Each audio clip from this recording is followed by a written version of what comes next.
Everyone, it is Leah and welcome back to my library, or welcome if you are new. So today we have a bit of a book haul, not an unboxing haul because I don't have self-control. But this is pretty much everything I believe I have picked up since approximately December last year. I haven't done a haul in quite a while. Let's get crack-a-lacking. A lot of these are from book subscription boxes. I have a couple now. Let's start with these two, why don't we?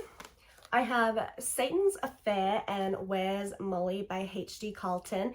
I have only read Satan's Affair so far. I haven't read Haunting and Hunting, and then I'll read Where's Molly after I read Haunting and Hunting. But these are really, really pretty. And these editions I got from Books Ever After. They're just really nice little hardcovers. And yeah, I very much enjoy the designs. I think they did a really good job with these ones. Bit of a new release. I have two copies of the same book. Onyx Storm by Rebecca Yarros. Starting with this one, this is the Australia and New Zealand Sprayed Edge edition.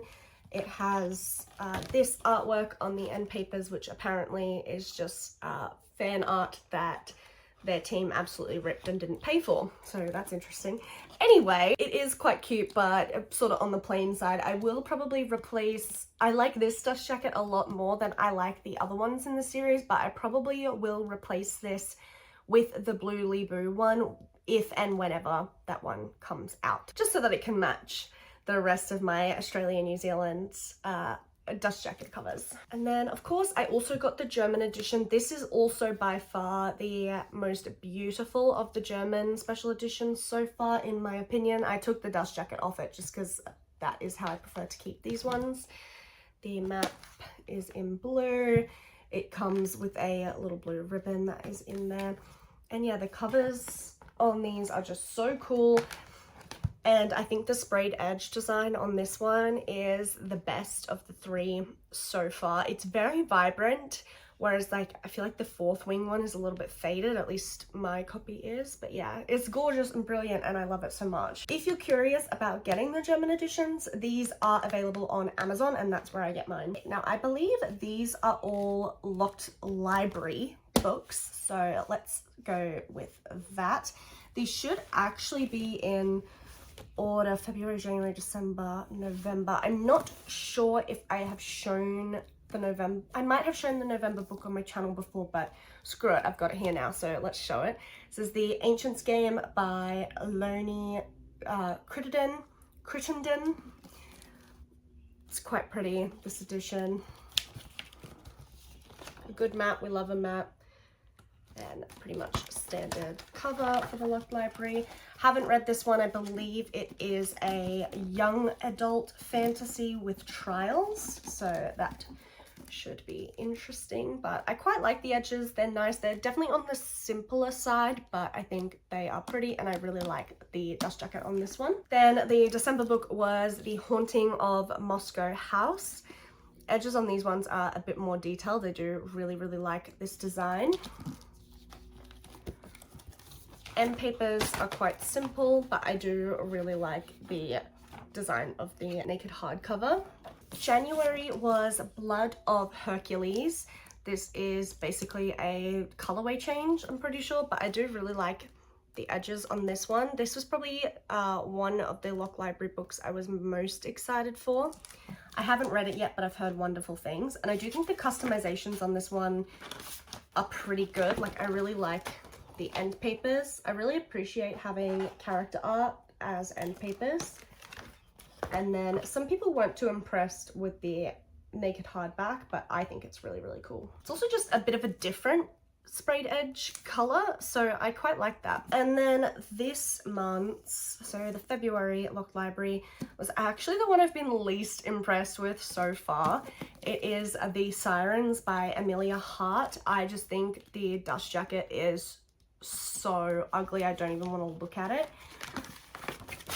But I do quite like the naked hardcover, and I do think the sprayed edges are cute. They are on the simple side, but they're cute. And again, I just think the end papers are like a little bit boring. I'm not quite sure what's happening at the Locked Library this month. Normally Forbidden Wing box ships before the Locked Library. That has not happened this month.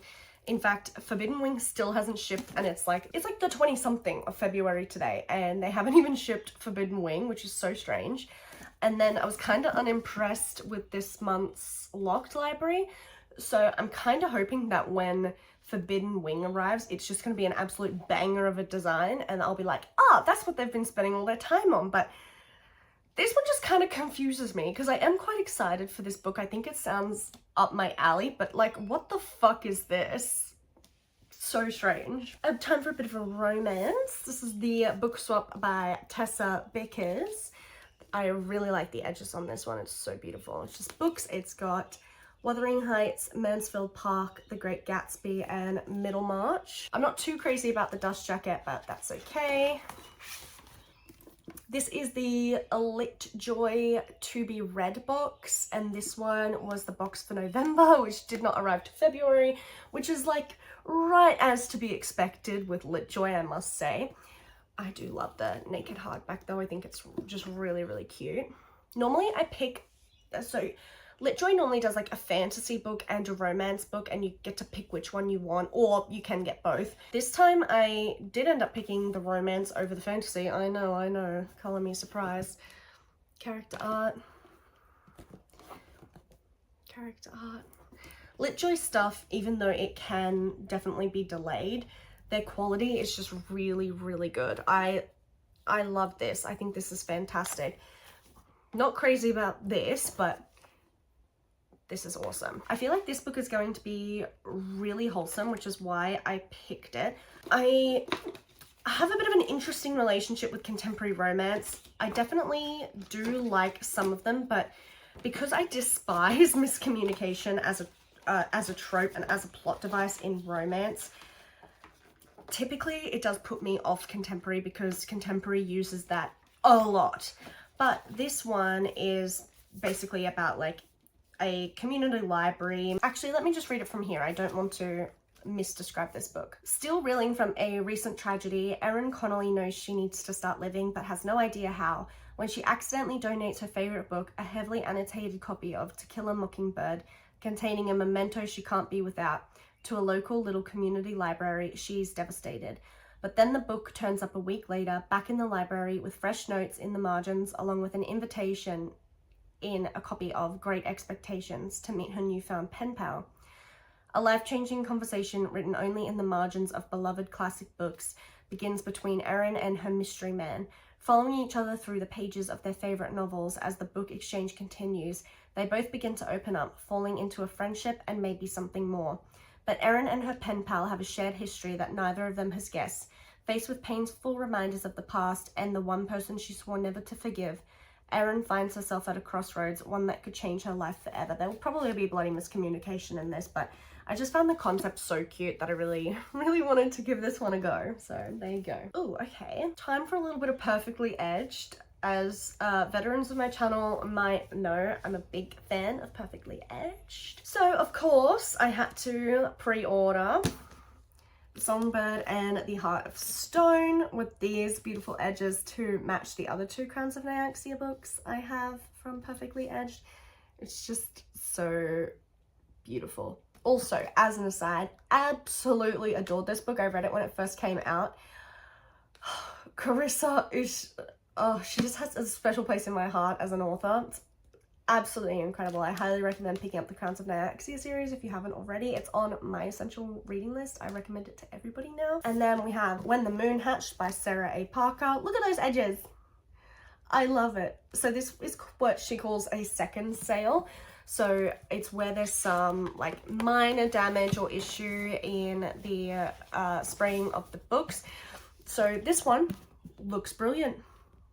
No problems, right? Right? The design, the only problem is that it was printed on the book upside down and back to front.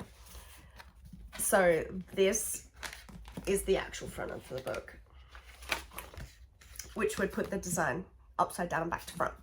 But it really doesn't matter. I have another hard copy of When the Moon Hatched if I wanted to pick it up to read it again anyway. And even if I were to read from this copy, it's like honestly, it's really worth looking at Perfectly Edge's seconds sales because they're beautiful and there's nothing really wrong with them. My friend got the first 2 Crowns of Nyaxia books from Perfectly Edged on second sale, and I literally cannot see what is supposed to be wrong with them. So there you go. Definitely super duper worth it. I love it. Afterlight. Okay, I skipped a few Afterlights just because it is so egregiously expensive to get Afterlight to Australia. Here's my thing with Afterlight. First of all, it's contemporary, which is already not my favorite genre in the whole wide world, but it was I really just wanted to get into book subscription boxes at the time, and this was the first one I came off the waitlist for, so I jumped at it. Then I started coming off the waitlist for other things, so now I've got a few going. Afterlight, the book itself is £20, which is not too bad. That in Australian dollars, that's usually about $40. So, you know, not too bad. But shipping to Australia is £25. So $50. So the shipping is more than the book. And then depending on conversion rates, sometimes the Afterlight books would be over $100 for it to come to me. And I just couldn't justify that. Like, why would I do that? You know? So I did. They're super generous with their skip policy, so I was still hanging on to it because they do sometimes have things I like that come up.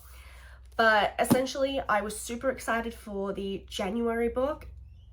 I know heaps of people were excited for February, which is, I think, First Time Caller by B.K. Borison, but I could not justify paying potentially $100 for First Time Caller by B.K. Borison. So I got the January because that's what I was super looking forward to, and then I just decided to cancel my subscription because an Australian company who I really love are starting up their own contemporary, and it's a way better deal and way better priced, and I still would like to have the option of having a contemporary book box. So that's a lot of words to basically say I've cancelled Afterlight. But I have 2 books from Afterlight here. So I might have also shown this one before, but I can't remember. The Best Hex Ever by Nadia El Farsi. This might have been the October or November book. So potentially I have shown it before, but I just cannot remember for the life of me. This one is super cute. I really like the customizations. It has probably the most beautiful naked hardback ever. I do really love what Afterlight comes up with. They do a fantastic job over there. And papers. So I did get Best Hex Ever because I thought that sounded really good. And then I skipped a few because they were either like mysteries, which I wasn't too like intrigued by, and there was like a Christmas one too, which I just didn't really care to get, but I was really excited for this one, the January pick, which is Under Lock and Key by Lana Ferguson. Look at this. That's the dust jacket. Those are the edges. Nessie. My only gripe with this book is that Nessie, the Loch Ness Monster, is male and not female, which just seems wrong, but look at this. Like, what they do put out is so fantastic, but I can't justify the price tag. Beautiful. So that was like the one I was looking forward to most. So once I got it, and then I got an offer for the Bookish and Spice Contemporary, I just had no reason to keep my Afterlight anymore, so I cancelled. So I hope someone else came off the Afterlight waitlist because I dropped out, and that they will love it a lot more than me. So that's all for Afterlight. I've got a little stack of paperbacks now, if you can believe it. I know. So on holiday with my family, and the new mass market paperbacks for this series are finally out in Big W, and we were at Big W in Airlie Beach, of all places, and I saw this and I just had to grab it. So I read The Captive Prince a while ago, and then finally, once I saw this, picked up Prince's Gambit. This is fantastic. I still really need to read the 3rd book and then the short story collection, but wow. Laurent, one of my all-time favorite characters now. I love him so much. Pick up this series, please, please. 2 days ago, I was at Kmart and I just couldn't help myself. So I finally picked up Lost and Lassoed by Lassoed, I guess depending where you're from and how you say it. Lost and Lassoed by Lila Sage. This is the third book in the Rubber Blue Ranch trilogy. I loved the first two, so I'm excited for this one to see like what sort of happens and how it all pans out between Teddy and Gus. I'm very, very excited for this one. And then I've seen so much about it. Everyone seems to be loving this book. So I picked up A Deep End by Ali Hazelwood. I'm not always too keen on the stuff Ali Hazelwood does, but the reviews for this have just been so good. I thought, why not? Seeing this book at QPD made me so insanely happy you can't even imagine. Whew. Stone of Tears by Terry Goodkind, but it's the UK covers and not the US. I want to collect them all in the UK covers. I wanted to just buy them all when I was in the UK, but they're freaking massive. It would have been too heavy in my luggage. I couldn't justify it. I have seen a few times at QBD and Dymocks and stuff, them having the Nikki Chronicles in the UK covers. I don't care about the Nikki Chronicles right now. I want Sword of Truth in the UK paperbacks. Dymocks at Belconnen. I went to Canberra a couple of weeks ago to pick some stuff up.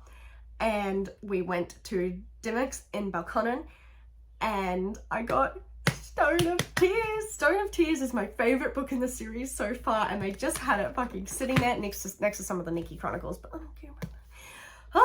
And it was only 25 Australian dollars. I'm so happy. Oh, look at it.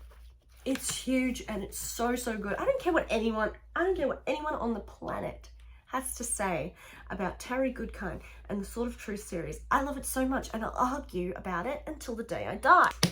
Quicksilver by Callie Hart in the paperback. I of course read it on my Kindle, had to pick it up in the paperback. I actually love this cover. I don't care what anyone says. I think the discreet cover is fucking ugly. I way prefer this one. I know people say that the Quicksilver coming out of Kingfisher's eye looks like cum. I think that's hilarious. Oh my god, I laughed. It sets off the bronchitis. I love this book. I really want to do a reread though, because I was in like a bit of a difficult headspace when I picked this up, so I feel like I didn't, as much as I loved it, I didn't enjoy it to its full capacity. But yeah, now I have the paperback. I'm very excited. Let's get into more book subscriptions, why don't we? I have some here from the Forbidden Wing. I am missing one of them because, well, two of them actually, February book because it hasn't arrived yet. And the, I believe the January book, which is Baby Dragon Cafe. I really want to get it, but it was delivered to my friend's house and she lives a couple of hours away from me. This must have been November. Yeah, it must have been. The Last Raven by Helen Glynn Jones. Potentially I have shown this on the channel, don't remember. Quite nice. Pretty like fairly plain, but nice. I like the colorway on this. It's quite consistent, which is good. Keen to read this eventually. And then December was The Gifted by Katie Galvin. I believe she is Australian. Yep, she's from Perth, which makes me very happy. I really like the design on this one. Beautiful. And end pages are quite simple. I like the naked hardback. I didn't show you the naked hardback for The Last Raven. That one's actually really nice too. There we go. I like the naked hardback for The Last Raven. So this is the normal Lock Library subscription and this is the Forbidden Wing. The normal Lock Library come in full-size royal hardbacks and the Forbidden Wing are B format. So just something to note in case you like to only have royals or only have B formats or something like that. I really don't care, so whatever. Oh, this is not from a book subscription box. This is actually from Books Ever After, a very recent purchase. Court of Death by K.A. Knight. This is the second in the Courts and Kings series by K.A. Knight. You may have remembered I read Court of Nightmares at the end of last year. I enjoyed it. I did have some criticisms, so when this arrived, and it was this nice palatable length, I was very happy about that. But you know what, it's probably only this length because there's one guy and not 7, if I'm not mistaken. But yeah, I like the edges. I like that they match the other ones. And then I must say, just always has the best chapter design.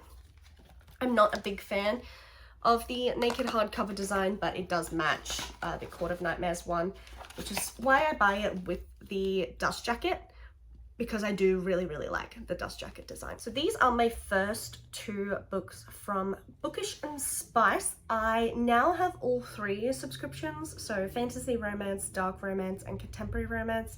The first contemporary book will be the March book, so that should be coming in the next couple of weeks. They are bi-monthly boxes and they're 65 Australian dollars per renewal month, including shipping. Plus, their editions are the most... I own a lot of special editions now, okay? Bookish and Spice has the most high quality, well thought out, customized special editions I have come across, and I really like that you get a bookmark and a matching pin every renewal as well. Plus, if you're from Australia, it is just the most affordable option out there for a subscription. The quality though is just seriously unmatched. I can't even begin to describe it to you. Plus, they work with a lot of like indie self-published, which I think is really excellent. In terms of the fantasy romance and the dark romance, they renew on opposite months as well. So I believe the fantasy romance is January, March, so on and so forth, whereas the dark romance is February, April, so on and so forth. The contemporary romance will renew bi-monthly, so like March, May, but you get 2 books per renewal. So it's charged bi-monthly, but you get 2 books, so it's kind of like monthly. And that is, I think, from memory, 135 Australian, including shipping. What a deal! What a deal! See, this is my thing. This is why I cancelled my Afterlight. Why would I pay $100, potentially a little more or a little less, every month to get 1 book from the UK when I could spend $135 bi-monthly and get 2 books? And as much as the customizations are really beautiful through Afterlight, you have to like feel this to believe the quality on Bookish and Spice. It's next level. I'm not being paid to say this, just so we're totally clear. The quality is amazing. Okay, I'll shut up now. This is the January fantasy romance book. It is A Sword of Shadow and Deceit by Lucinda Dark, which is the first Mortal Gods book. An orange edge. Love that. Very different. I'll show you. Oh, all their dust jackets are reversible, by the way. So this is the one it presents forward with, and then this is the reverse. So I do appreciate the option, though I do like the orange one just a tad more.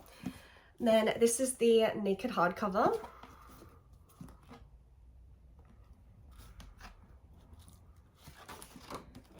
End pages. Oh, it also comes with a book plate, by the way. And then, yeah, the pages are just so thick and the print is so fantastically done. It's just, you look at it and you can see the difference between these and other book subscriptions. And then here I have February Dark Romance, which is Hunt Me Darling by Marie Rose. I'm gonna get close to show you this. It is quite dark, so it's hard to see, but it's really cool. Let's show you the customizations. Okay. This is the dust jacket it presents with, and this is the reverse, and I do quite like both. This is the naked hardback. End papers. Absolutely fantastic. They do a terrific job. It makes me like proud in a way, like, wow, look at this small Australian business just doing what these other huge companies can't. Like, Fairy Loot is fucking quaking. Yeah, stunning. No regrets signing up to that box. It has blown me away. All right, finally. Boy, is there a story to go with these ones. These are from the Big Book Box. I should have done my research and my due diligence before ordering. I did not Google them until after I had ordered. Big mistake, okay? I'm probably gonna do a whole video about everything I have discovered about the Big Book Box because they're shady as shit. I only received these because I was harassing them in emails and in DMs to send them to me. That I am convinced is the only reason they ever actually arrived. I ordered these May last year. I got an email saying these had all arrived to them in September, I believe September or very early October, and I was told they would ship by the end of October. They didn't. Then I was told they'd ship at the end of November. They didn't. Then they'd ship in December. They didn't. And then after begging and begging and begging, they told me it would ship the 21st of January, and I believe it might have shipped around the 25th or the 24th. But I had to ask. A friend of mine has ordered the Percy Jackson set that they listed maybe around like April last year. She ordered them, and there are no updates about that and when it's going to arrive, and I'm very much encouraging my friend to issue a chargeback. But anyway, as much as I have gripes with the company, I must say when these arrived I was impressed by the quality, because I've heard there have been problems with quality in other books people have received. I'm not going to take them out just because, but I do really like the design. I do think they are pretty, and I do think they are thematic, so I can't fault them on that front. However, I do have plenty of gripes with this company, and even though I do like the designs of these and the quality is fine, I will never ever ever encourage anyone to order from this company. So even if you're tempted and you think these are pretty and you want to get them, don't do it. If you want sprayed edge editions of Crescent City, I would instead recommend you go on Perfectly Edged. They have multiple options of designs on there, and they're beautiful, and I trust Cherie, and I know that if you order from her, you're actually going to get them, and you're going to get them pretty quickly. Not like this fucking shit show. I feel like that ended on quite a negative note, but anyway. I love all my new books, and I hope that you love them too. Make sure to leave a comment below letting me know what your favorite book from my haul was. Thumbs up, and make sure to subscribe for more videos, and I will see you guys later. Bye! Thanks for hanging out with me.